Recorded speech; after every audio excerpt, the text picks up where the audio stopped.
saint, tout puissant, oui viens.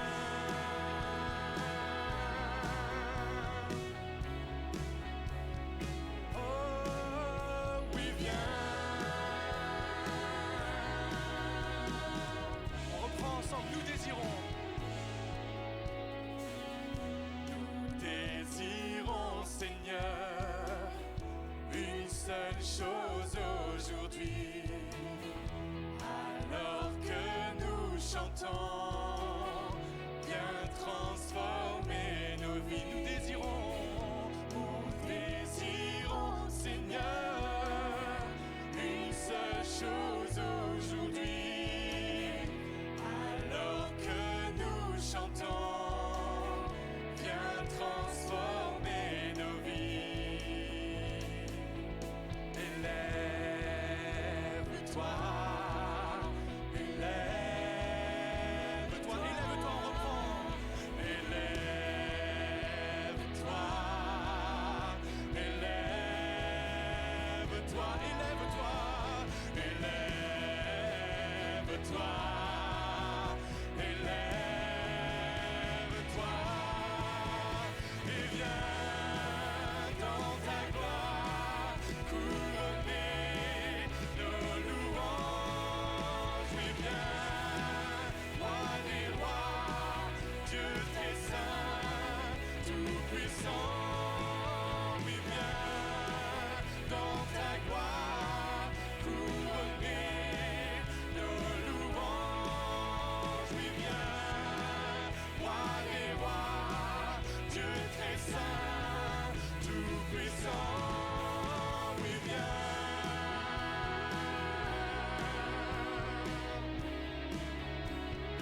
Oh, oui, viens, Jésus.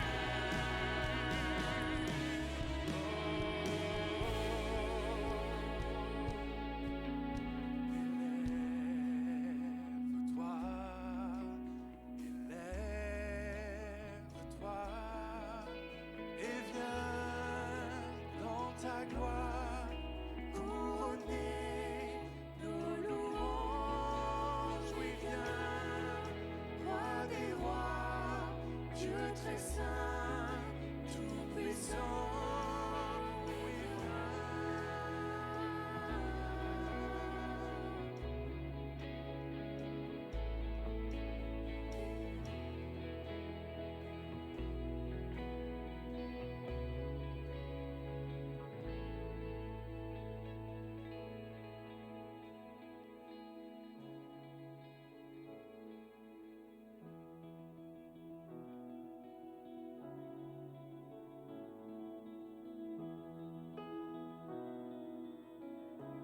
Mon espoir est fondé sur ton nom.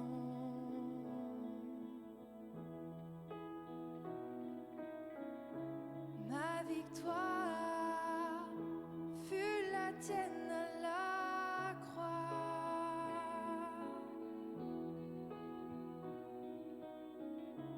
Tous mes rêves prendront vie en ton nom.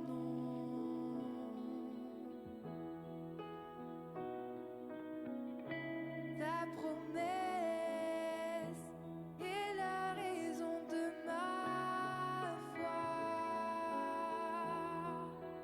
Il n'y a pas d'autre Dieu que toi, et aucun autre nom n'est comparable à celui qui a sauvé mon âme. Jésus, tu es roi des rois. Oh, Jésus.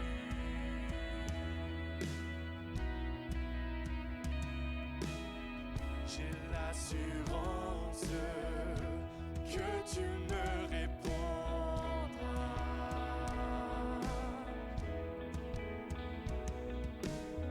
J'ai l'assurance que tu guideras mes pas. Tous mes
pas de quoi tu as besoin ce matin, mais laisse-moi te dire que Jésus est capable de le faire. Peu importe le besoin que tu as, apporte-le devant Dieu ce matin et laisse-le répondre à ton besoin.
Jésus, tu es roi des rois.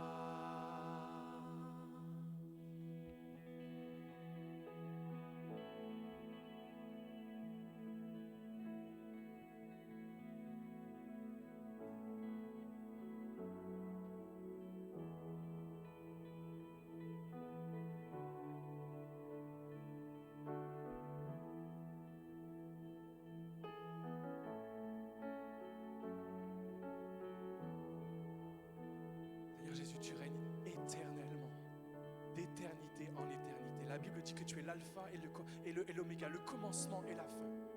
Je ne peux pas faire un pas loin de toi. Tu es toujours à mes côtés, Seigneur Jésus. Et pour cela, je te remercie. Je te remercie d'être ce Dieu tout-puissant, mais ce Dieu qui m'aime. Merci pour ton amour, Seigneur Jésus.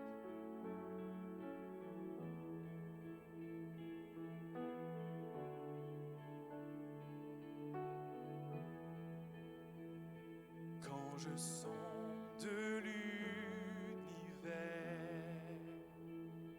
les astres que tu as créés, les océans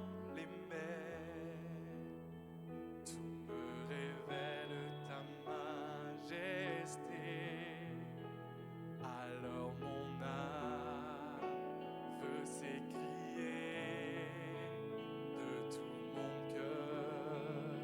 Je veux chanter, oh Dieu, tu es infiniment grand, éternel puissant, roi majestueux. Oh Dieu, tu es infiniment grand, éternel puissant, roi majestueux.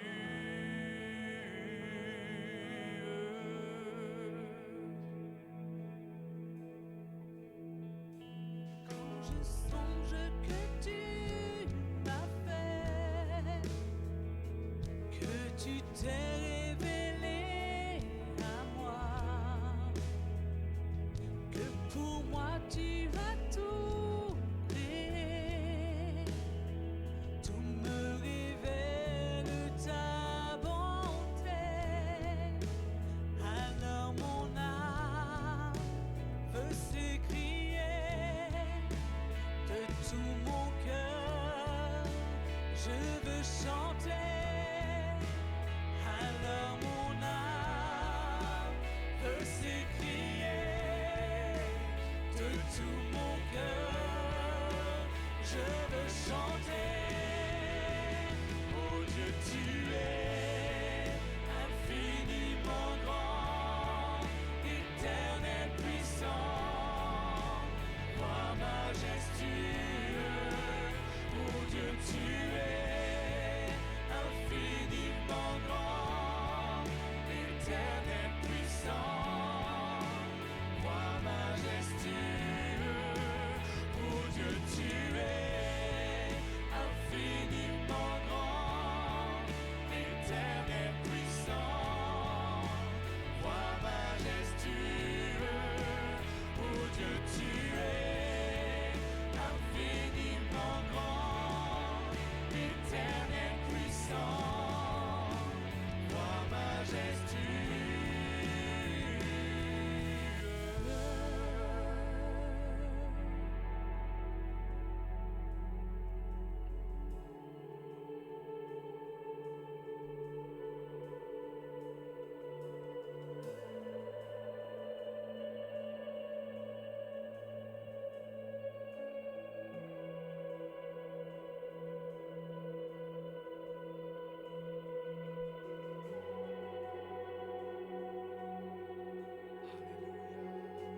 Préparons-nous à chanter Alléluia à Dieu, car nous sommes en sa présence ce matin et il attend ta louange ce matin.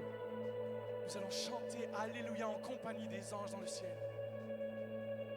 Pour Dieu, pour Jésus et Jésus seul.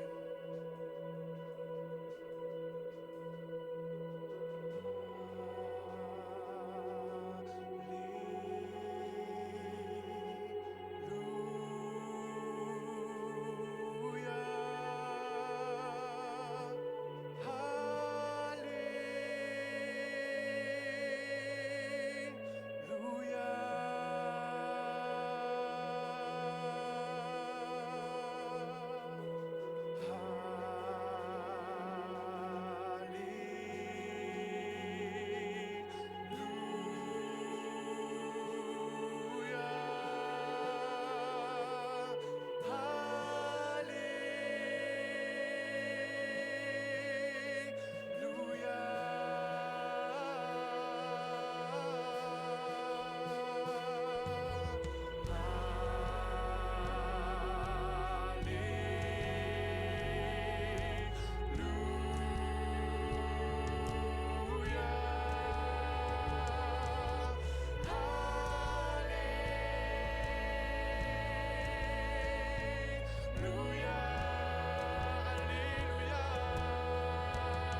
ta parole nous dit qu'à la croix, tu as tout accompli, Seigneur. Tu as tout terminé, Seigneur mon Dieu. Tu as tout payé pour chacun et chacune d'entre nous, Seigneur. Viens te révéler encore ce matin à nos cœurs, à nos vies, dans nos difficultés, nos problèmes. Viens, Seigneur mon Dieu, nous montrer que tu as tout accompli.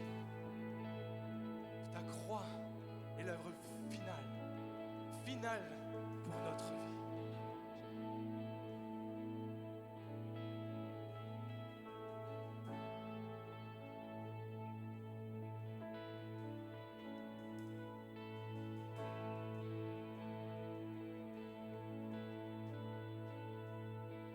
La croix a le dernier mot.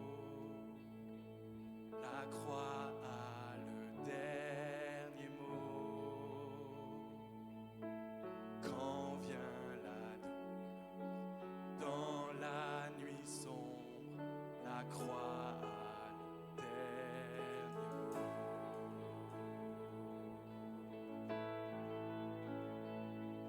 La croix a le dernier mot. La croix a le dernier mot. Quand le mal se déchaîne pour nous combattre, la croix a le dernier mot.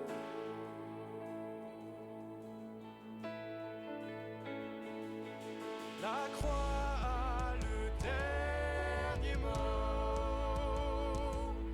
La croix a le dernier mot. Le Sauveur a vaincu, brillant de lumière. La croix a le dernier mot.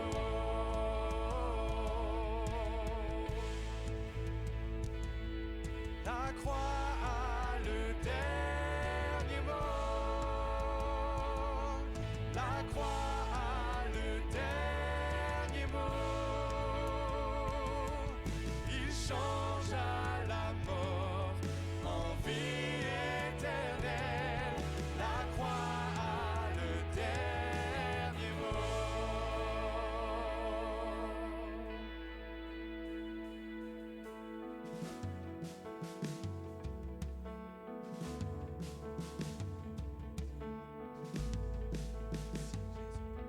Merci parce que ce ne sont pas nos problèmes qui auront le dernier mot. Ce ne seront pas nos difficultés qui auront le dernier mot. Ce ne sont pas les épreuves qui auront le dernier mot, ni notre ennemi qui aura le dernier mot. Mais c'est toi, Seigneur mon Dieu.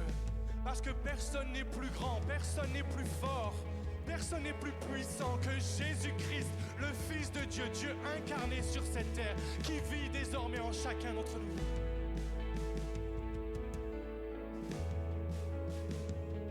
Rien n'est plus fort, rien n'est plus haut, rien n'est plus grand que le nom de Jésus, que tout l'honneur, toute la puissance et toute la gloire soit au nom de Jésus.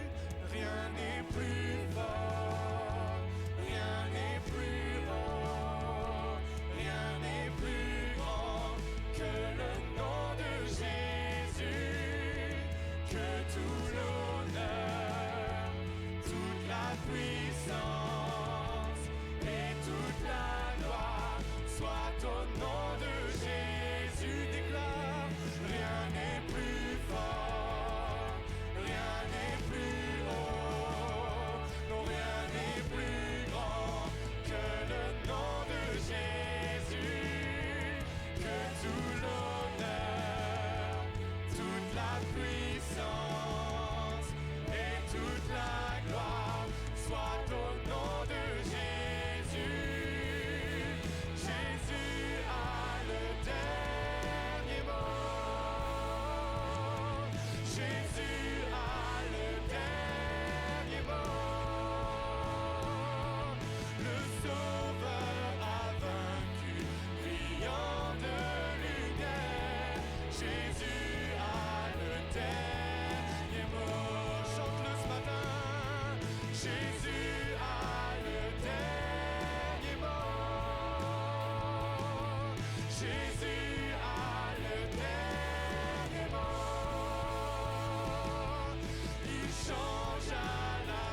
juste avant de le reprendre une dernière fois, j'aimerais qu'on puisse fermer les yeux encore une petite minute. Je sais qu'il y a des personnes qui vont se sentir interpellées, je le dis avec raison. Laisse-moi te dire que ce n'est pas ton docteur qui a le dernier mot. Ce n'est pas ton avocat qui a le dernier mot. Ce n'est pas ton propriétaire qui a le dernier mot. Et avec tout le respect que je peux avoir pour les autorités, ce n'est pas le juge qui a le dernier mot. La seule personne qui a toujours eu et qui aura toujours le dernier mot sur tes histoires, sur tes problèmes, sur ta vie, sur ta famille, sur tes finances, sur ton âme, c'est Jésus. Et je sais que pour certains, c'est très compliqué parce que vous avez eu des derniers mots cette semaine, vous avez eu des diagnostics, vous avez eu même des jugements. Jésus a le dernier mot. Jésus a le dernier mot. Jésus a le dernier mot. Le Sauveur a vaincu, brillant de lumière. Jésus a le dernier mot.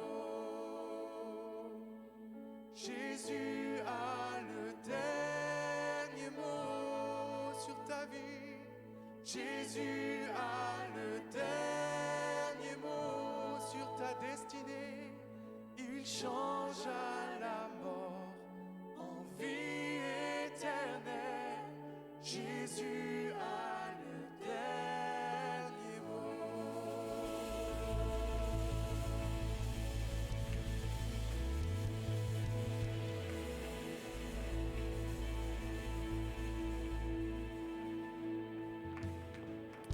Alléluia, Jésus, Jésus, Jésus, Jésus, Jésus, Jésus. Alléluia, Jésus.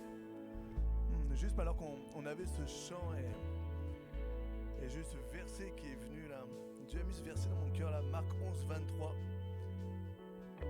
Dieu nous dit, je vous le dis en vérité, si quelqu'un dit à cette montagne, ôte-toi de là et jette-toi dans la mer, et s'il ne doute point en son cœur mais croit que ce que le dit arrive, alors ça va s'accomplir. Marc 11, 23. Aujourd'hui, l'Église vit parce que l'Église s'appuie sur la parole de Dieu. Sur la parole de Dieu. Et la parole te dit là, la parole de Dieu, la croix, le dernier mot. Pourquoi ? Parce que la croix te donne une autorité. La croix te donne une puissance. Jésus, il a pris sur lui la douleur, il a pris sur lui la maladie, il a pris sur lui la situation par laquelle tu passes. Et qu'est-ce que Dieu nous dit ? Il nous dit, si tu dis à cette montagne, Dieu te donne ce matin cette autorité. Alors qu'on va juste continuer un petit peu ce chant-là. Et moi, je vais t'inviter à dire à cette montagne, parce que tu as l'Esprit de Dieu en toi. Tu as l'Esprit de Dieu en toi. Et donc, Marc 11, 23, il te dit, si tu dis à cette montagne, si tu dis à cette situation, si tu dis à cette douleur, si tu dis à cette maladie qui s'accroche à toi, si tu dis à cette flèche empoisonnée peut-être que l'ennemi a envoyée sur ta vie, si tu dis à cette blessure de cœur, si tu dis à cette addiction, si tu dis à ce qui s'accroche à toi et qui est en train de te descendre, qui est en train de te baisser, qui est en train de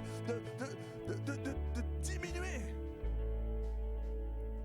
ôte-toi d'ici.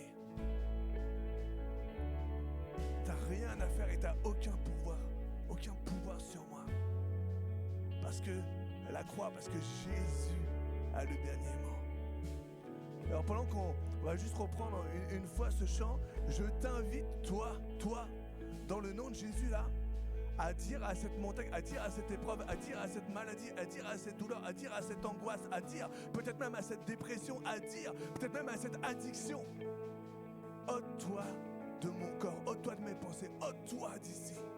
Et jette-toi dans la mer, jette-toi dans le chaos, jette-toi loin de moi. Parce que Jésus est en moi et c'est à travers cette autorité que je viens ce matin. L'Église est une puissance. L'Église, quand deux ou trois sont réunis, il y a une force. Les portes du séjour des morts ne prévaudront pas contre l'Église, contre la prière, contre la puissance de Dieu. Parce qu'il y a le nom de Jésus ta vie, parce que tu es l'Église. Même chez toi tout seul, il y a le nom de Jésus sur ta vie. Et ce matin, proclame, déclare, ôte-toi d'ici. J'ai cette autorité, cette force que Jésus me donne. Oh Saint-Esprit, on ne veut pas, Seigneur, négliger ta puissance. On ne veut pas négliger l'autorité que tu donnes à tes enfants. On ne veut pas laisser l'ennemi se croire nous faire croire qu'il est au-dessus de nous, au-dessus de toi.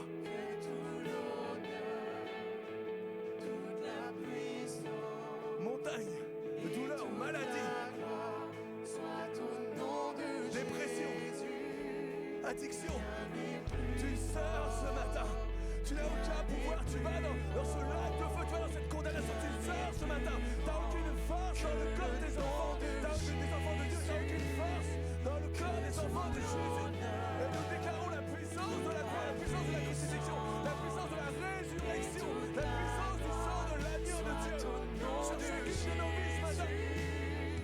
Rien n'est plus fort, rien n'est plus haut, rien n'est plus grand. À travers cette autorité que tu donnes à tes enfants, que tu donnes à tes disciples, Seigneur, tu nous dis à cette montagne, ôte-toi d'ici. Toute la puissance et toute la gloire soit au nom de Jésus. Ce matin encore, Seigneur, nous réclamons, Seigneur, ton action, Seigneur, viens ce matin, je sais que tu es là, et Père, sois à l'action.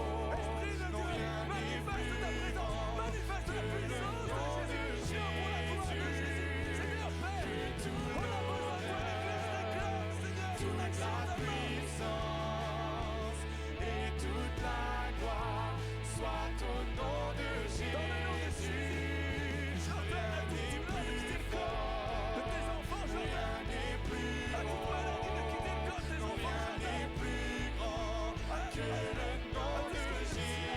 à toute condamnation de douleur encore tes enfants. Et Seigneur, sois libre, sois libre, sois libre. Seigneur, renouvelle les forces. Toute la gloire Seigneur, soit au nom de Jésus.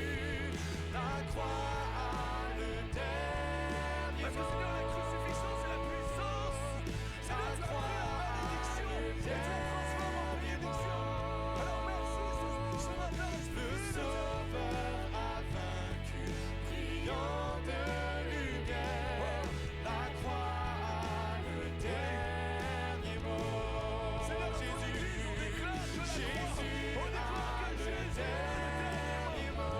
Sur chacune de nos vies, sur l'Église, Jésus a sur cette ville, sur cette région. Seigneur, sur ce pays.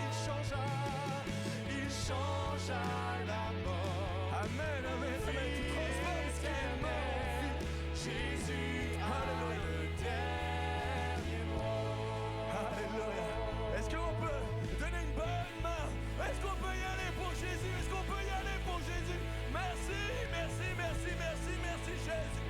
Jésus, Jésus, Jésus, Jésus, Jésus. Amen, amen, amen, amen, amen. Merci, merci au groupe de louanges, merci. Combien Dieu encore ce matin veut nous parler? Combien Dieu encore ce matin veut agir dans ta vie? C'est pas un Dieu mort, mais c'est un Dieu vivant et c'est un Dieu triomphant. C'est un Dieu triomphant. C'est un Dieu triomphant. Tu sers un Dieu triomphant. Merci Saint-Esprit. Merci Papa. Amen, amen, amen. Seigneur Jésus. On va juste partir sur les annonces. Ça fait toujours bizarre de cette transition-là sur les annonces-là. Merci Saint-Esprit. Alors juste avant, je vais vous dire, vous avez le bonjour de Seb. Seb est parti, je ne vais pas vous dire de bêtises, parti prêcher. Il est où mon Seb? Il est parti prêcher à l'église à Dédé Delboeuf, chez le pasteur Daniel Bodolek. Voilà, vous avez le bonjour de votre pasteur là. Et juste, il n'est pas encore parti au Canada. Ce que j'ai dit, je vais leur dire que tu n'es pas encore parti là. On attend encore un peu là. Et justement à propos de ça, ce qu'on va faire, donc Seb sera là il sera encore là jusqu'au premier dimanche de juillet. Jusqu'au 2 juillet, Seb sera là. Et donc on veut faire un petit repas tous ensemble. Ok. Pour ça, pour le remercier, on veut vraiment passer du temps avec lui sur ce dernier dimanche, l'église avec vous là, vraiment tous. Et donc on aimerait organiser un temps ensemble après le culte là. Et si chacun peut ramener quelque chose. Et donc pour essayer d'être le mieux organisé possible, parce que si tout le monde ramène que des desserts, ça va être un petit peu short là. Donc est-ce que ce matin vous avez vu un petit perroquet ici là? Non? Personne n'a vu un perroquet? Non? Vous n'avez pas vu comment il est habillé, Jennifer? Avec toutes ces couleurs là, c'est quoi ce perroquet? Donc allez voir Jennifer. Allez voir Jennifer. Et du coup comme ça on va essayer de s'organiser pour passer un bon moment avec Seb là. Et derrière aussi on aimerait faire une offrande. Ok, on aimerait leur remercier. Et j'avais pensé ce serait super qu'on lui offre un cadeau. Mais le problème c'est que si on lui offre un cadeau, il part en avion. Ok, donc moi je voulais lui offrir une voiture.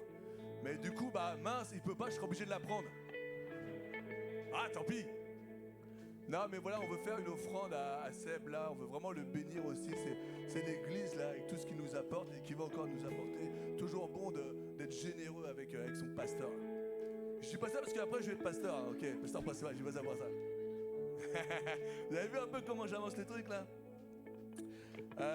Donc mercredi soir, toujours réunion de prière. Une église sans réunion de prière, c'est une église paralysée.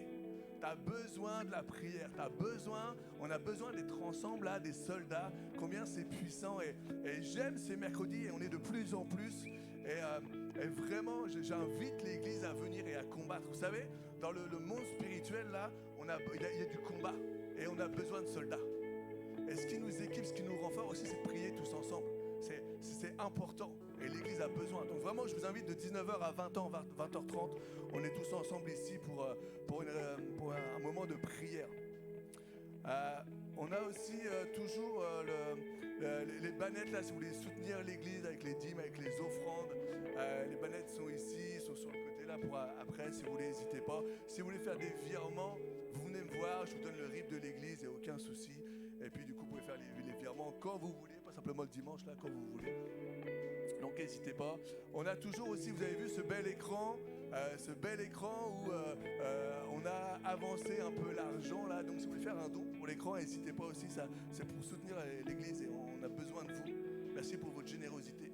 On a le 2 et 3 juin, là, la semaine prochaine, conférence des jeunes adultes. Mais j'ai demandé à Fred, viens nous parler un peu de ça parce que jeune adulte, je suis un peu jeune, mais bon. T'es carrément vieux, on peut tous le dire. Hein. Ah oui, non, c'est vrai, t'es futur pasteur, excuse-moi. Je vais me faire virer de l'église, moi. Est-ce qu'il y a des jeunes ce matin dans l'assemblée? Oh là là, mais quelle tristesse. Est-ce qu'il y a des moins jeunes dans l'assemblée? Oh, l'humiliation. Est-ce qu'il y a des jeunes dans l'assemblée ce matin? Ouais. Ok, deuxième question pour vous. Est-ce qu'il y a des inscrits à la convention de jeunesse le week-end prochain? Levez les mains. Ah, je m'attendais à pire. Non, c'est pas mal. Deadline, c'est mercredi minuit. Dernière date pour s'inscrire. On a besoin de connaître exactement le nombre, puisqu'on va prévoir le petit-déj, le repas du midi et le repas du soir. Donc on a besoin de savoir exactement le nombre. Les places sont limitées à 5000. Et ça monte vite.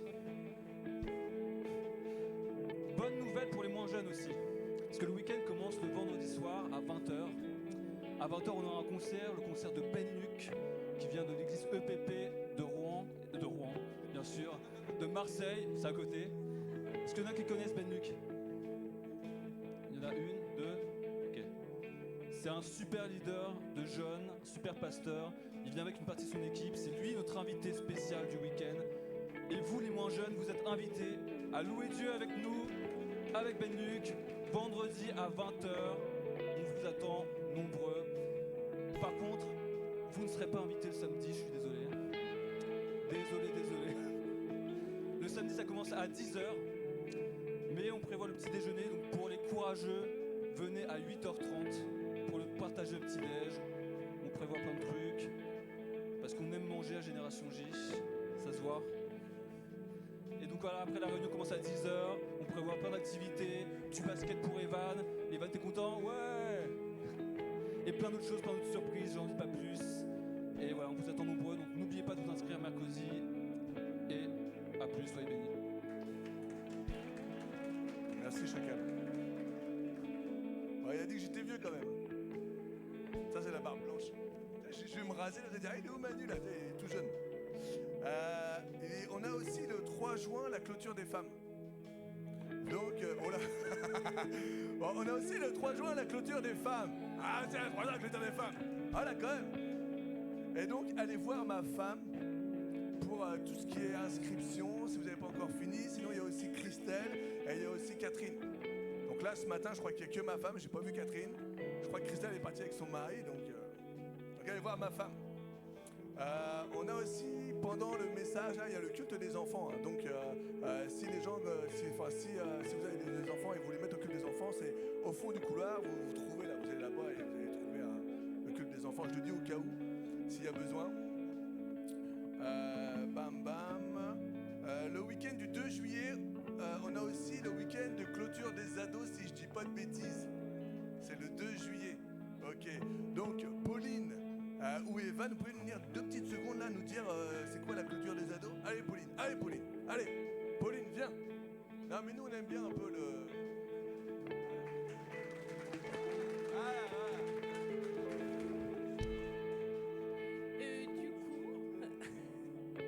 oui, on a prévu un week-end, on va faire un bivouac avec les ados. Donc si vous avez des ados et qui sont, on en a déjà une partie qui sont là, mais on est ouvert à tout le monde, donc voilà, n'hésitez pas.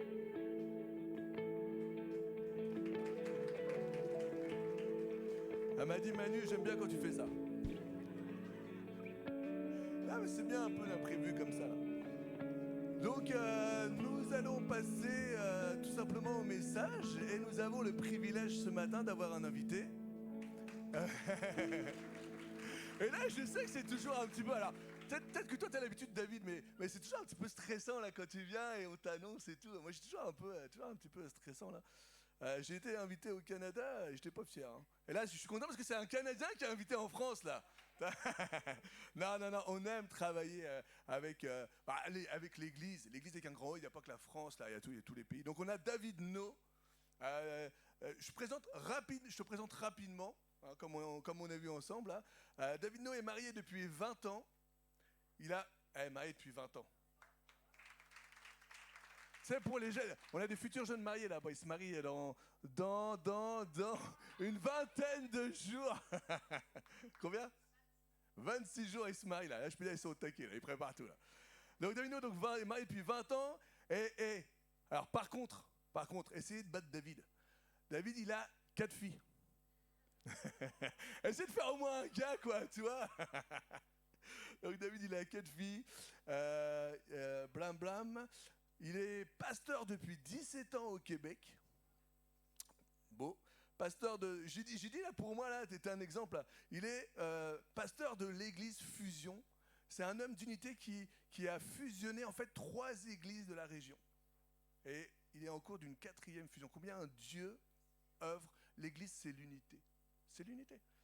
Le but, c'est d'avoir un plus grand impact, mais je pense qu'il va vous en parler, hein, c'est d'avoir un plus grand impact avec l'évangile. Il détient une maîtrise en théologie, bravo. Il est également enseignant à l'ITF, bravo. C'est là où, avec Seb aussi, on prend les cours bibliques. Et donc, il siège sur le CA de l'ACF depuis 15 ans. Merci Jésus, et merci pour toi de nous faire ce privilège d'être ici, notre invité. Je te laisse toute la place. Merci Manu, merci pour la présentation, l'accueil, l'invitation. C'est un privilège, une grâce d'être avec vous ce matin. Alors, oui, je suis du Québec. Vous allez le reconnaître assez rapidement. Vous l'avez déjà reconnu avec l'accent. Et je vais essayer de sortir mon français international et d'être le plus compréhensible possible.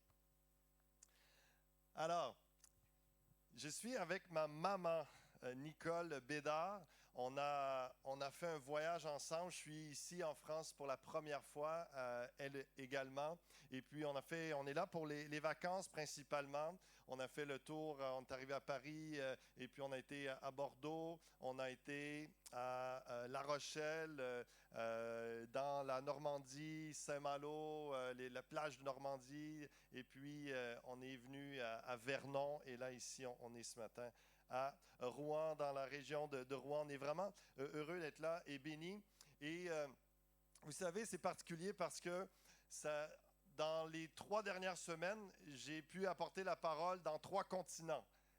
C'est assez exceptionnel, c'est la première fois de ma vie, ce n'est pas la coutume, mais c'est une grâce parce qu'il y a 2 semaines, j'étais avec mon épouse Noémie qui est restée à la maison avec les enfants, avec les 4 filles, parce que nous étions partis auparavant 2 semaines en République démocratique du Congo pour la mission, donc à Kinshasa précisément. Et puis j'ai pu prêcher 8 fois en 10 jours. Vraiment, ça a été très intense, bénissant.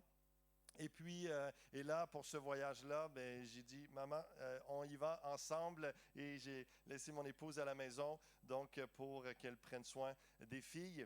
Mais si j'ajoute le voyage missionnaire de ma mère qu'elle a fait il y a près de 3 mois, ça fait 4 continents combinés ensemble parce qu'elle était aux Philippines, en Asie du Sud, dans une mission et avec pasteur Stéphanie Rieder, avec pasteur Sonia Massot de Mission Nouvelle Vie. Donc, elle a fait sa première mission outre-mer comme ça, à l'autre bout du monde carrément. Donc, ça a été vraiment... On est dans une saison particulière de nos vies respectives où est-ce qu'on est dans une période de mission à l'international et c'est vraiment particulier. Donc, ce matin, je vais pas plus m'étendre. Je vais entrer tout de suite dans la parole de Dieu. Vous êtes prêts pour la parole de Dieu? Et moi aussi. Ça donne bien, hein? Message de la Pentecôte, on est le dimanche de la Pentecôte. Et je veux apporter ce message, parler du Saint-Esprit qui a été déversé sur toute chair. Et puis, je veux apporter d'abord le fondement biblique du plan de Dieu pour son peuple et apporter quelques témoignages au cours du message de comment l'Esprit de Dieu agit encore aujourd'hui. Comment il agit dans ma vie, dans celle de ma mère, comment il agit dans vos vies, comment il va le faire encore. Et je vais profiter de la présence de ma mère dans ce voyage historique que nous vivons en France. Et je vais vous en parler plus tard. Vous allez comprendre ce qu'on a vécu et pourquoi nous avons vécu ce voyage et pourquoi c'est historique dans mon cœur. Vous pouvez tourner avec moi dans Genèse chapitre 1. On commence, la Genèse c'est le commencement, on commence par le commencement. Au commencement, Dieu créa les cieux et la terre, Genèse 1:1. Verset 2, la terre était informe et vide. Il y avait des ténèbres à la surface de l'abîme et l'Esprit de Dieu se mouvait au-dessus des eaux. Ça va jusqu'ici, l'accent, là, c'est compréhensible? Vous me dites, vous levez la main s'il y a quelque chose qui ne passe pas, si la communication ne se fait pas bien, vous me le dites et j'essaie d'interpréter. Que Dieu me donne le don d'interprétation de ce que je dis pour le traduire, l'interpréter à la rouennaise. C'est un peu comme ça qu'on dit? Oui? D'accord. Donc, l'Esprit de Dieu se mouvait au-dessus des eaux. C'est réellement ma prière que l'Esprit de Dieu soit en mouvement dans nos vies, dans nos cœurs, nos corps, pendant ce message, pendant toute cette année également, que l'Esprit de Dieu se meuvent, agissent. Et on voit dès la création que le Père, le Fils et l'Esprit étaient là dans la création. Dieu créa. Et là, on voit l'Esprit de Dieu se mouvait au-dessus des eaux et c'était le chaos. Dans Jean chapitre 1, on voit que Jésus est la parole de Dieu et qu'il était là dès la création et qu'il est Dieu, littéralement. Donc, on voit la Trinité qui est là dans la création et l'Esprit de Dieu qui se manifeste. Et la terre était informe et vide. Et c'est la même chose lorsque le Saint-Esprit vient agir dans nos cœurs. Il y a cette réalité où nous sommes informes et vides. C'est le chaos dans nos vies. Et l'Esprit de Dieu vient mettre de l'ordre. Il vient nous amener à être une nouvelle création par lui, par la grâce de Dieu. Et si nous sommes enfants de Dieu, c'est une grâce de Dieu par Jésus-Christ et par l'effet de l'Esprit qui nous amène à naître de nouveau, nouvelle création. Le verset 28 de Genèse 1 nous dit « Dieu les bénit en parlant d'Adam et Ève, et Dieu leur dit « Soyez féconds, multipliez, remplissez la terre, et l'assujettissez et dominez. » On connaît bien ce verset, et c'est le plan fondamental de Dieu pour toute sa création. On connaît l'idée de la bénédiction, de la fécondité, de se multiplier. Je vais mettre l'accent et je veux attirer votre attention dans ce message qui va nous amener à Acte 2 à la Pentecôte dans quelques minutes sur l'expression « remplissez », sur le commandement « remplissez la terre ». Et vous allez voir le lien, le fil conducteur. On saute, on fait un bond dans le temps et dans le texte de Genèse, chapitre 11, verset 1. Donc, après le déluge, après l'histoire avec Noé, l'arche de Noé, et Noé vient à décéder, il y a toute la mention de sa descendance. Et là, ça nous dit au chapitre 11, verset 1, toute la terre avait une seule langue et les mêmes mots. Et au verset 4, ça dit, ils dirent encore, allons, bâtissons-nous une ville et une tour dont le sommet touche au ciel et faisons-nous un nom, afin que nous ne soyons pas dispersés sur la face de toute la terre. Afin que quoi? Que nous ne soyons pas dispersés. Quel est le commandement de Dieu? Remplissez la terre. On voit déjà que l'humanité est déchue. Encore une fois, après le déluge, après Noé, il y a quelques générations qui passent, et là déjà, l'humanité est en train de former des projets qui n'ont rien à voir avec le plan de Dieu. On va se faire un propre nom, on va élever notre nom, on va se faire une réputation, une renommée, et on va s'assurer qu'on soit assez fort et capable de rester ensemble. On ne va pas remplir la terre. Quelques questions pour vous ce matin. Répondez dans vos cœurs, pas besoin d'y aller à voix haute. Est-ce que vos plans sont en accord avec le plan de Dieu? Cherchez-vous à vous faire un propre nom ou à faire connaître le nom de Jésus et à représenter ce nom? Jean-Baptiste a dit, en parlant de Jésus, il faut qu'il croisse et que je diminue. Il ne cherchait pas à se faire un nom. Je vais vous faire réfléchir sur cela quelques instants parce que c'est précieux, c'est important de laisser Dieu sonder notre cœur à savoir dans quel alignement, quel projet est-ce que je forme pour ma vie? Est-ce que ce sont les plans de Dieu? On voit ici, dans la construction d'une tour, ce peuple avait l'intention de se faire un nom et de contrecarrer sans peut-être le réaliser. C'était peut-être inconscient, le texte ne nous dit pas à quel point que c'était intentionnel, mais ils ne voulaient pas se disperser sur la terre, ils voulaient se fortifier et garder tout pour eux. Et là, on voit que Dieu se met dans le projet de défaire leur projet. Et on veut tellement, et je veux, dans mon cœur pastoral, vous dire et vous encourager à vous aligner avec les plans de Dieu pour vous éviter que Dieu travaille contre vous. Pour vous éviter des soucis, vous éviter de toutes sortes d'inquiétudes et de problématiques qui viennent alors que Dieu est contre nous. Lorsqu'on ne s'aligne pas avec le plan, le projet de Dieu. Lorsqu'on travaille à se faire un propre nom, Dieu dit, hey, non, c'est pas comme ça, tu es là pour mon nom. Tu es là pour ma cause. On l'a chanté ce matin, et Dieu regarde à savoir, est-ce que dans la semaine, dans notre réalité de vie de tous les jours, dans notre quotidien, est-ce que c'est la réalité? Genèse chapitre 11, verset 6, l'Éternel dit, voici, ils forment un peuple, et ont tous une même langue, et c'est là ce qu'ils ont entrepris. Maintenant, rien ne les empêcherait de faire tout ce qu'ils auraient projeté. Allons, descendons, et là, confondons. D'où l'idée de tour de Babel. Le mot Babel parle de confusion. Confondons leur langage, afin qu'ils n'entendent plus la langue les uns des autres. Et l'Éternel les dispersa loin de là, sur la face de toute la terre, et ils cessèrent de bâtir la ville. Lorsqu'on commence un projet, c'est pour l'aboutir, pour l'achever, ce n'est pas pour cesser le projet. Mais comprenez quelque chose, que si vous n'êtes pas dans le plan, le projet de Dieu, il va cesser parce que Dieu va le faire arrêter. Confondons leur langage afin qu'ils n'entendent plus la langue les uns des autres et l'Éternel les dispersa. Pourquoi l'Éternel les a dispersés? Pourquoi dans Acte 8, on voit que l'Église est en croissance, l'Église est dans la puissance de l'Esprit, elle agit, elle prêche la parole et tout d'un coup, ils sont surtout à Jérusalem. Et tout d'un coup, la persécution vient. Et qu'est-ce qu'on voit? Qu'est-ce que le texte nous dit? Les disciples se dispersent. L'accomplissement du plan de Dieu de se répandre sur la terre. Maintenant, avec une portée plus spirituelle, de faire des disciples, de répandre la parole de Dieu, de répandre la gloire de Dieu dans toute la terre. Donc, le plan de Dieu est de bénir, de multiplier et de remplir la terre de sa gloire. Et c'est dans ce contexte de Babel que Dieu parle à Abraham, chapitre 12. L'Éternel dit à Abraham, va-t'en de ton pays, de ta patrie, de la maison de ton père dans le pays que je te montrerai. Quitte ton confort, ton héritage, sois très loin de l'idée de je vais construire ma propre tour. Et je vais rester là. Donc, et là, l'idée pour nous, c'est spirituellement la démarche missionnaire. On voit ici la Genèse, on voit les tout débuts de la mission, parce que le mot mission Dei, on parle de l'envoi de Dieu.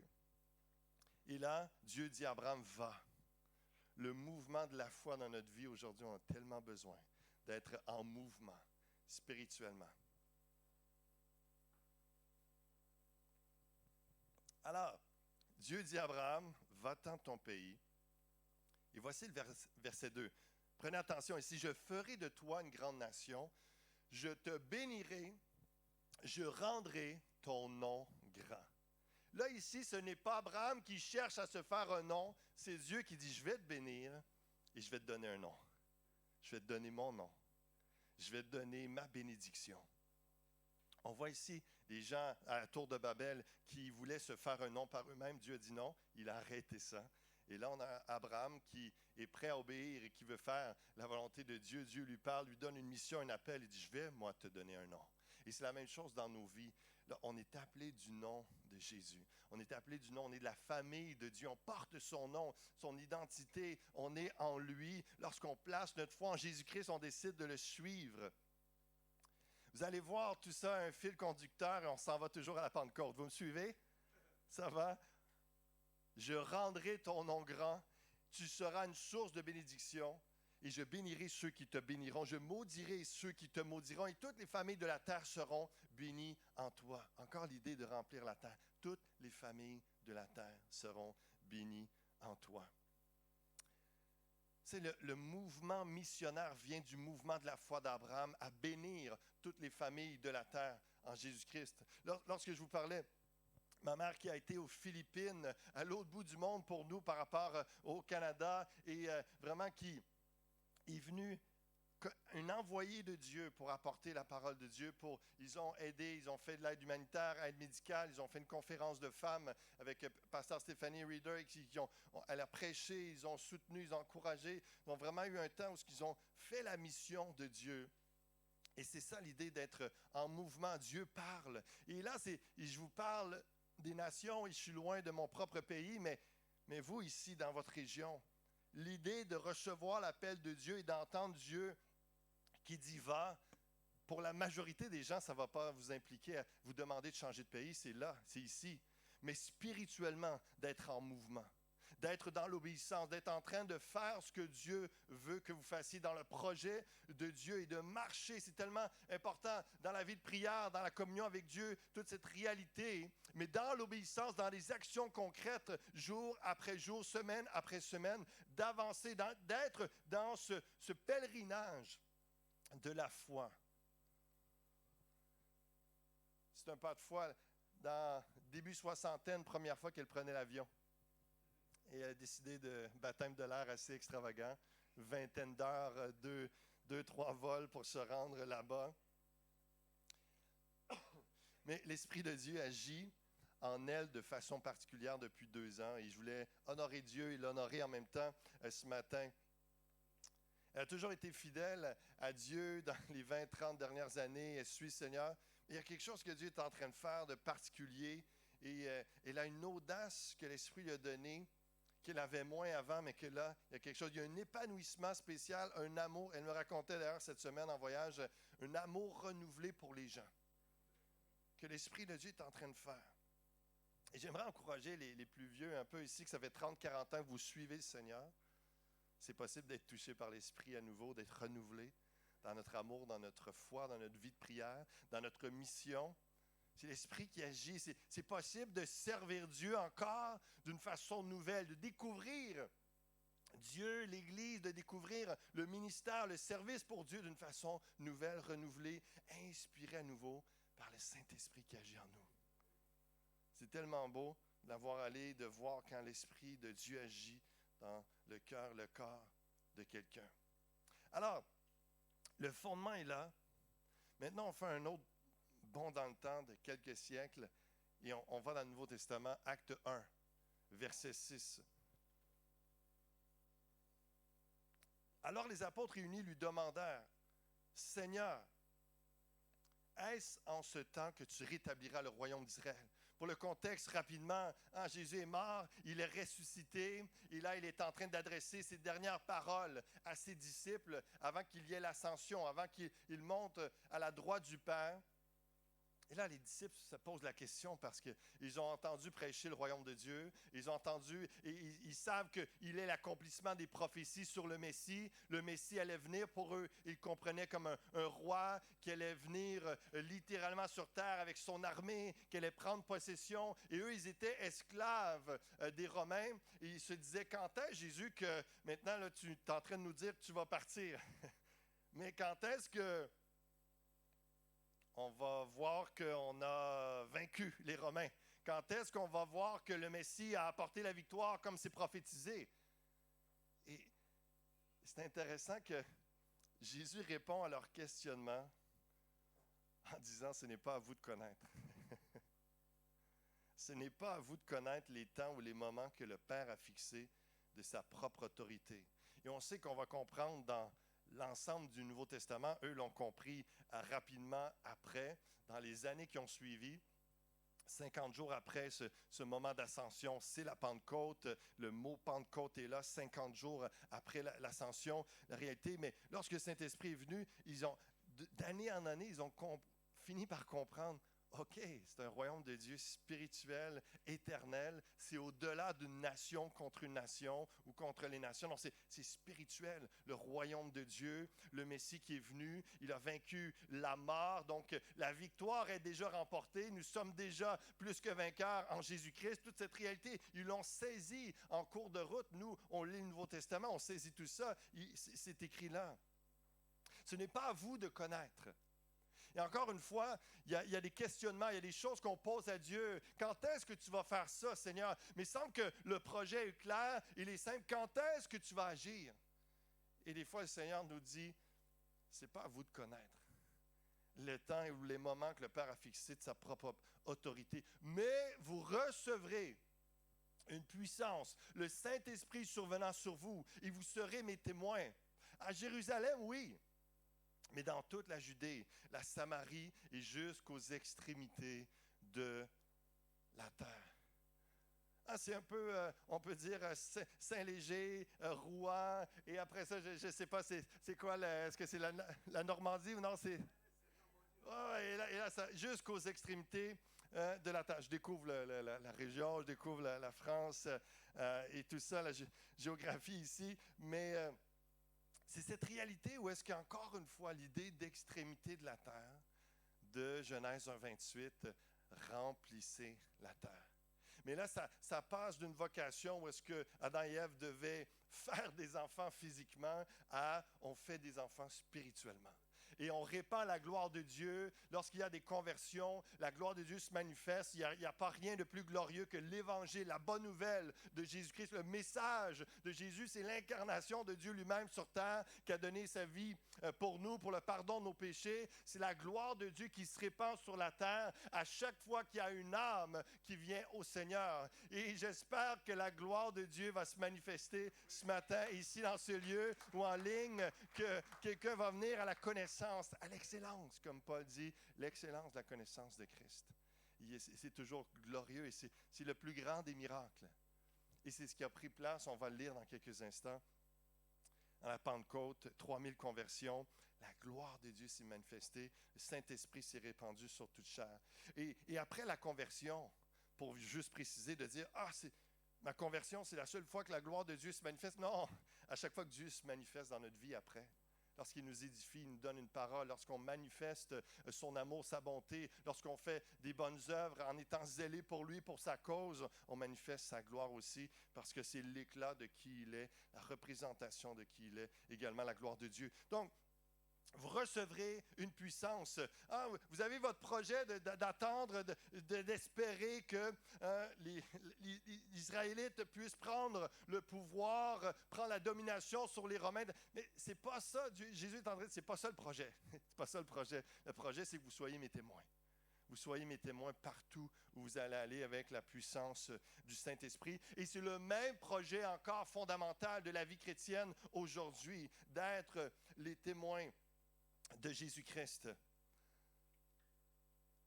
Le Saint-Esprit qui nous a été donné à notre nouvelle naissance, c'est la même réalité lorsque l'an passé, on commence à parler, ma mère et moi, du projet de ce voyage en France. Et puis, je lui dis, ma mère est seule depuis le divorce de mes parents lorsque j'avais 12 ans. Et puis, c'est pas le genre de personne à voyager toute seule comme ça, c'est pas évident, ça demande beaucoup. Et puis, moi, je lui dis, ma maman, je vais t'accompagner. Et puis, elle me parle de l'aéroport à Montréal, tout ça. Je ne sais même pas comment ça fonctionne, l'aéroport. Je vais t'accompagner, maman, je vais te montrer. Et puis, elle, dans sa tête, elle pense, je l'amène à l'aéroport.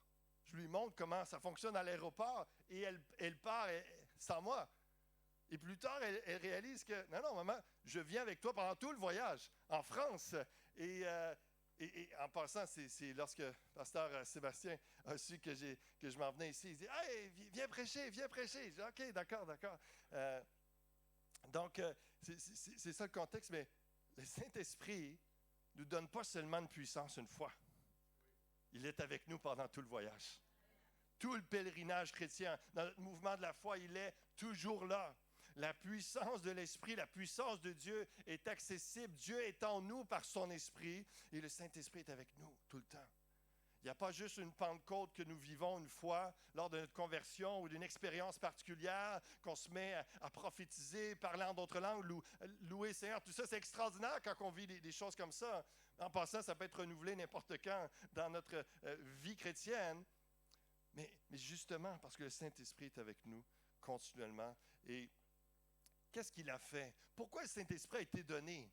Pour rendre, c'est simple, pour rendre puissamment témoignage de Jésus-Christ, là où nous sommes, comme partout dans les nations. On lit le texte ensemble dans Acte 2, verset 1, le jour de la Pentecôte. Ils étaient tous ensemble, dans le même lieu. Tout à coup, il vint du ciel un bruit comme celui d'un vent impétueux. Il remplit toute la maison où ils étaient assis. Des langues semblables à des langues de feu leur apparurent, séparées les unes des autres, et se posèrent sur chacun d'eux. Et là, si vous ne l'avez jamais entendu, si vous n'avez jamais fait le lien, dans quelques instants, on va faire le lien avec Babel. La dispersion d'une langue à plusieurs langues. Ici, on voit l'unité. Le thème qui est là, ils étaient tous ensemble dans le même lieu. Et là, c'est quoi qui descend? Ce n'est pas juste du feu. C'est des langues de feu. C'est comme, vous allez voir, ça va prendre encore plus d'évidence dans quelques instants. C'est comme un remake. Je ne sais pas si, lorsque vous allez au cinéma, des fois, il y a un film qu'on va voir. C'est une reproduction, un remake d'un film d'il y a 20 ans, 30 ans, avec d'autres acteurs, mais c'est essentiellement la même histoire. Des fois, c'est meilleur, des fois, c'est moins bon. Des fois, on préfère l'original. Mais là, ici, on voit, c'est un remake de cette histoire-là, mais dans une restauration, dans un renouvellement, dans une restauration du plan de Dieu, comme Dieu le voulait à l'origine. Et là, en Jésus-Christ, nouvelle alliance, nouvelle réalité, on entre dans cette nouvelle alliance où est-ce que, par l'Esprit, nous avons une unité malgré les différentes langues. Et c'est ça la beauté, ce que l'Esprit fait dans une église. Je ne vous connais pas ce matin. Nous, à l'Église Fusion, à Granby, au Québec, on a une quinzaine de nationalités différentes. Les gens parlent de différentes langues et j'imagine qu'il y a cette réalité aussi, d'une certaine façon, parmi vous. Mais il y a l'unité par l'Esprit de Dieu. Même quand on ne parle pas le même langage, Je ne sais pas si vous avez voyagé à d'autres endroits où soit qu'ils parlent une langue que vous ne connaissez pas. J'étais à Kinshasa, ils parlent français, mais aussi lingala. Chantant lingala, le même esprit. On était unis, la même famille de Dieu, c'est mes frères et sœurs, et c'était vraiment beau. Ils furent tous remplis du Saint-Esprit, se mirent à parler en d'autres langues, selon que l'Esprit leur donnait de s'exprimer. Ils étaient tous ensemble dans le même lieu, l'unité, et le même Esprit leur donnait de s'exprimer. L'unité de l'Esprit, l'unité par l'Esprit. Ah! Il y avait en ces jours à Jérusalem des Juifs, hommes pieux, de toutes les nations qui sont sous le ciel. Au bruit qui eut lieu, la multitude accourut et elle fut confondue. C'est quoi le mot que dans Babel, ça veut dire confusion. Et là, ils sont confondus parce que chacun les entendait parler dans sa propre langue. Il y avait Babel, confusion, parce que là, ils ne se comprenaient pas. Et là, ici, ils sont surpris. C'est une confusion qu'est-ce qui se passe? Questionnement, parce que là, on comprend ce qui prend place. On comprend le message et il y a l'unité de l'esprit dans les différentes langues, mais le même message, ça nous dit plus loin les merveilles de Dieu. On entend les merveilles de Dieu. Il y a quelque chose de beau et de puissant qui prend place, le remake de la tour de Babel, mais selon l'œuvre de Dieu. Ils étaient tous dans l'étonnement et la surprise, se disaient les uns aux autres, voici ces gens qui parlent, ne sont-ils pas tous galiléens? Comment les entendons-nous? Dans notre propre langue, à chacun, dans notre langue maternelle. C'est vraiment puissant de voir ce que l'Esprit est en train de faire. On voit, comme j'ai dit, l'unité de l'Esprit. Dieu a créé la diversité. Mais aujourd'hui, il n'y a pas confusion et malédiction dans la diversité. Non, il y a bénédiction dans la diversité de toutes sortes dans l'Église du Seigneur Jésus-Christ parce qu'il y a unité par le nom de Jésus, par l'Esprit qui nous unit. C'est dans le nom de Jésus-Christ par l'Esprit que l'unité est retrouvée. La puissance de l'Esprit, on voit en Acte 2. L'Esprit de Dieu remplir son peuple et les amener à louer, à témoigner, à prophétiser. Il donne audace à Pierre de prêcher et de prophétiser. On sait que c'est ce même Pierre qui a renié Christ et qui se cachait, qui avait peur. Et que tout d'un coup, rempli du Saint-Esprit, se met à prêcher et à dire, vous avez crucifié, vous êtes des pécheurs, mais Jésus est mort pour vous, comme pour nous, pour le pardon de nos péchés. Et l'Esprit de Dieu convainc 3000 personnes pour leur repentance et conversion. Et là, en Acte 3, on voit, il signe les prodiges qui accompagnent la prédication, la guérison du boiteux et la prédication de l'Évangile suite à ce miracle. J'aimerais vous dire que l'Esprit de Dieu, que l'œuvre de la Pentecôte agit et se manifeste encore aujourd'hui. Il y a 4 semaines exactement, j'étais en train de prêcher dans une église à Kinshasa, l'église de la Restauration. Et puis, je prêche, tout se passe bien, les gens sont bénis, tout ça. La réunion se termine, je vais à ma place et quelques minutes après, les gens sont en train de quitter. Le pasteur vient avec une dame. Et puis, il me dit, pasteur, cette dame a quelque chose à vous partager. Puis, très bien, je m'approche, j'écoute et elle dit, voilà, une année passée, j'ai reçu une vision, je vous voyais, vous, à la télévision, en train de prêcher, et puis j'ai reçu une guérison dans sa vision. Vous savez, je ne reçois pas des partages comme ça chaque semaine. C'est assez étonnant. Donc, moi, dans la simplicité de la foi, j'ai dit, wow, j'ai dit, OK, bien, on va prier. Parce que là, je suis là. Je ne suis pas à la télévision, mais c'était rediffusé dans les médias, tout ça. Mais alors, je prie pour elle, Seigneur, selon la vision qu'elle a reçue. On place la foi en toi, en ton nom, Jésus-Christ, que tu vas la guérir. Elle avait une maladie, elle a fait un problème avec la colonne vertébrale, ce qui l'empêchait de travailler, de fonctionner normalement. Et donc, dans la simplicité, comme chacun d'entre vous avait déjà vécu, de prier pour quelqu'un, on ne voit rien de spécial sur l'instant, juste un temps béni. Seigneur, je dis Amen, au nom de Jésus. Et puis, la dame part. Et moi, quelques jours après, je retourne au Canada. Et là, ça me trotte dans la tête. Je me dis, qu'est-ce qui s'est passé avec la dame? Qu'est-ce qui s'est passé avec la dame? J'écris au pasteur. Et puis, il me réécrit sur le coup, il dit, je vais vérifier, je vais aller m'informer, et puis il me revient avec le nom de la dame, et puis elle me dit, depuis que vous avez prié, elle fait les travaux dans la maison, elle fonctionne, elle a été guérie complètement. Gloire à Dieu. Alléluia! L'Esprit de Dieu agit encore, pas seulement à la Pentecôte, et c'est tellement beau cette histoire-là, parce que ça me fait penser... Acte 3, il y a un boiteux, les apôtres, Pierre et Jean approchent, ils prient pour lui, et puis il lui ordonne de se lever. Il y a une guérison, il y a un miracle. Et là, les gens après ça le regardent, « Wow, vous êtes spécial! » Et Pierre dit, « Pourquoi vous nous regardez comme si... Hein? » Et ceux qui ont vécu ce genre d'expérience, on sait qu'on est la même personne qu'hier et la même personne que demain. On est des gens très simples, des vases de terre. Et là, Pierre va dire, « C'est par la foi en Jésus-Christ, c'est lui qui a tout fait. » Et c'est vraiment, c'est le fun quand il y a des miracles comme ça, un peu tout cuit dans le bec, là, tout se passe tout seul. Mais c'est juste pour vous raconter, j'ai été témoin il y a 4 semaines d'un miracle comme ça, que Dieu a guéri suite à une situation. Et l'Esprit de Dieu le fait encore. Mais généralement, essentiellement, ce qu'on voit dans nos vies et dans nos églises, c'est l'Esprit de Dieu nous donner audace pour le témoignage. Les langues de feu, le témoignage pour rendre gloire, répandre, remplir la terre de la gloire de Dieu. Quand nous sommes, j'ai invité peut-être seulement la pianiste, s'il vous plaît, on va terminer en prière dans quelques instants. J'ai un dernier témoignage bientôt que je veux partager également. Comment, la Bible nous dit, comment les entendons-nous parler dans nos langues et des merveilles de Dieu quand nous sommes remplis du Saint-Esprit? Il y a une louange qui vient, on raconte, on partage les merveilles de Dieu. L'Esprit remplit les chrétiens pour qu'ils donnent louange à Dieu. Il les remplit également pour qu'ils donnent, comme on a dit tantôt, témoignage de Dieu. L'Évangile est l'expression ultime des merveilles de Dieu. Prêcher Christ crucifié pour nos péchés, ressuscité le 3e jour pour nous donner la vie éternelle.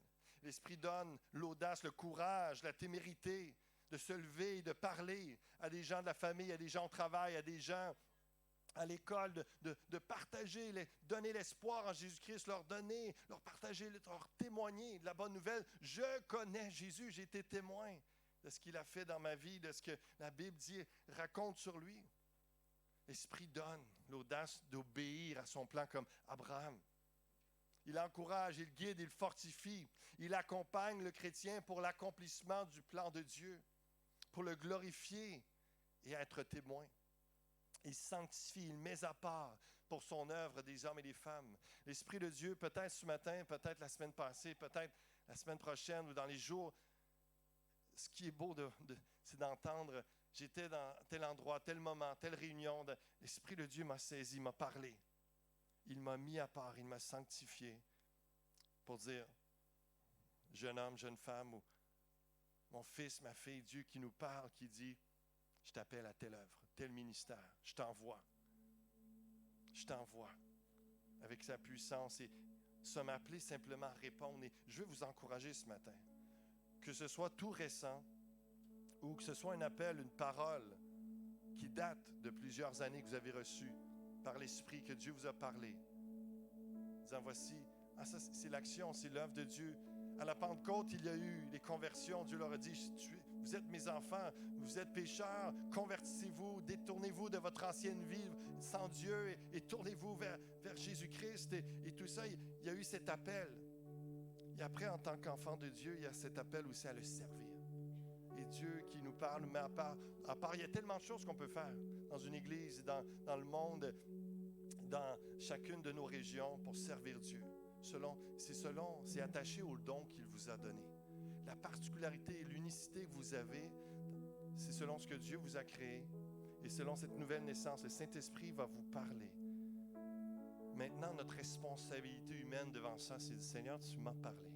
Il y a quelque chose qui met sur mon cœur, c'est fort et je vais répondre à ton appel. Et on commence par des pas de foi, on demande le discernement. C'est quoi, Seigneur, le prochain pas pour entrer dans mon appel, pour répondre?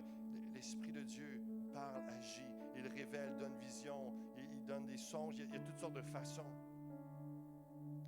Une des choses que l'Esprit de Dieu fait, qui nous montre également qu'il qu'il agit encore aujourd'hui, que Jésus est bien ressuscité, que Dieu est vivant, c'est qu'il restaure des vies, il restaure des relations, il restaure des couples, il restaure des mariages, il restaure des familles.